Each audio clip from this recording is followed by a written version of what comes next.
इंधन दरवाढी विरोधात विरोधक चांगलेच आक्रमक झाले।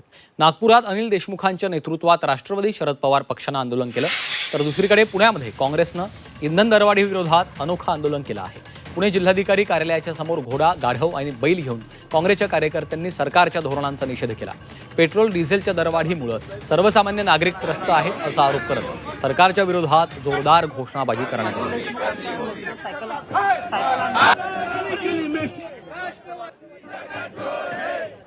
इंधन दरवाढ करणाऱ्या भाजप सरकारचा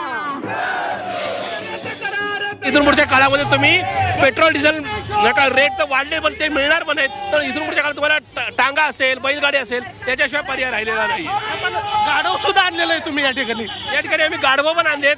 गाढवांचा वापर करून पहिल्यासारखं नका सामान वाहून न्यायचं आहे, बैलगाडीने प्रवास करायचा आहे, घोडागाडीने प्रवास करायचा आहे। ही वस्तुस्थिती आहे आणि एकीकडे मराठवाड्यात विदर्भात डिझेलही मिळत नाहीये। ही आजची नका परिस्थिती आहे। उद्याच्या काळामध्ये लोकांना काहीच साधन राहणार नाही। त्याच्यामुळं आमच्या काँग्रेस पक्षाने हा देशाला राज्याला हा आता या ठिकाणी संदेश दिलेला आहे की ही सगळी अवकृपा मोदींमुळे आता तरी जागे व्हा, अन्यथा याच्याशिवाय आपल्याला पर्याय राहणार नाही। डिझेल पेट्रोल दरवाढ होणार या संदर्भामध्ये देशाचे नेते राहुल गांधींनी त्यांना वारंवार सांगितलं होतं, बैठका घ्या, चर्चा घ्या, परंतु त्यांनी चर्चा केली नाही, दुर्लक्ष केलं आणि त्याचा दुष्परिणाम म्हणून आज हजारो लाखो करोडो आता तुम्ही आंदोलन कशा पद्धतीने आंदोलन आम्ही आता बलगाडावर बसून या ठिकाणी करतोय। पुणेकरांवर, नागरिकांवर हीच भविष्यात वेळ येणार आहे।